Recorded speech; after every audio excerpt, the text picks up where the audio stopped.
पाच सप्त्याचं नियोजन सुद्धा आम्ही करत आहे। आता माऊली जानकीराम माजी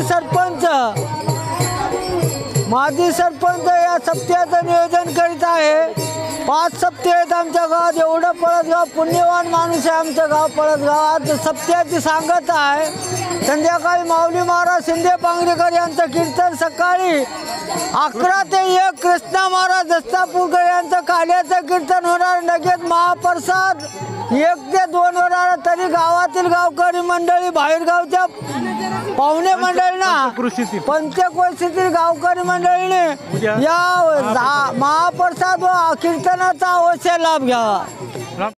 रामकृष्ण हरी गेल्या 12 वर्षापासून चालत असलेला अखंड हरिनाम सप्ताह आणि आज या सप्ताहाची वाटचाल सांगतेकडे होत आहे। त्यानिमित्तानं आज गावातून ग्रंथराज ज्ञानेश्वरी पारायण आणि गाथा याची ग्रंथ मिरवणूक या ठिकाणी आम्ही काढलेली आहे।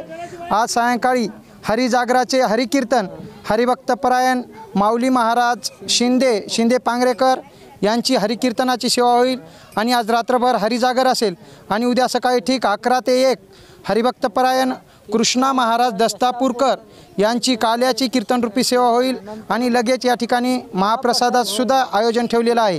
गेल्या ज्या सर्वसामान्य माणसांना या ठिकाणाहून आळंदीला जाता येईल किंवा न येईल याची संभाव्यता कमी असल्यामुळे या ठिकाणी आपलं गावच हे आळंदी केल्यासारखं आमच्या हरिभक्तपरायण ज्ञानेश्वर माऊली मिरकुटे यांनी हा परंपरा आम्हाला घालून दिलेली आहे आणि तीच परंपरा या ठिकाणी संपूर्ण पंचक्रोशीतील गावकरी मंडळी आज या ठिकाणी जोपासत आहेत। रामकृष्ण। अखंड हरिनाम सप्ताह आणि सप्त्यातील आज 14वे वर्ष या निमित्तानं आज गावामध्ये प्रभात फेरी म्हणजेच दिंडी मिरवणूक या माऊलीच्या समाधी सोहळ्यानिमित्त आमच्या गावामध्ये सुद्धा आळंदी प्रकारचा एक आळंदी सरकाच उत्सव आज गावामध्ये चालू आहे आणि त्यानिमित्तानं आज सकाळीच ज्ञानेश्वरी पारायणाची समाप्ती त्या ठिकाणी गाथा भजन आणि प्रवचन रामायण रामकथा अशा हरिपाठ अशा प्रकारे विविध कार्यक्रमाचे किंवा साप्ताहिक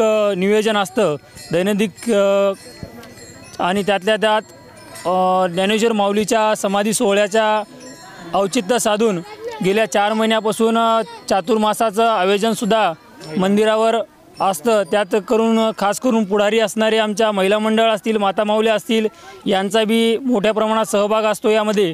आणि उद्या ठीक 11 ते 1 वाजेपर्यंत श्री हरिभक्तपरायण कृष्णा महाराज दस्तापूरकर यांचं उद्या काल्याचं कीर्तन होईल। तरी सर्व वसमत तालुक्यातील असो या संबंध महाराष्ट्रातील सर्व भाविक भक्तांना सूचना आहे उद्याच्या काल्याचा प्रसाद आणि नंतर लगेच महाप्रसाद होईल। तर याचा सर्वांनी अवश्य लाभ घ्यावा अशी पळसगाववासियांतर्फे आपणा सर्वांचा विनंती आहे। आणि तसेच आज रात्रीचे कीर्तनकार हरिभक्तपरायण माऊली महाराज शिंदे पांगरेकर यांची हरिकीर्तनाची सेवा होणार आहे। ठीक 8 ते 10 या वेळेमध्ये हरिकीर्तन होणार आहे आणि नंतर लगेच हरिजागरण सुद्धा होणार आहे। तरी सर्व पंचक्रोशीतील मंडळींनी तसेच वसमत तालुक्यातील असणारे सर्व भाविक भक्तजन मंडळींनी या सर्व कार्यक्रमाचा अवश्य लाभ घ्यावा। रामकृष्ण हरी।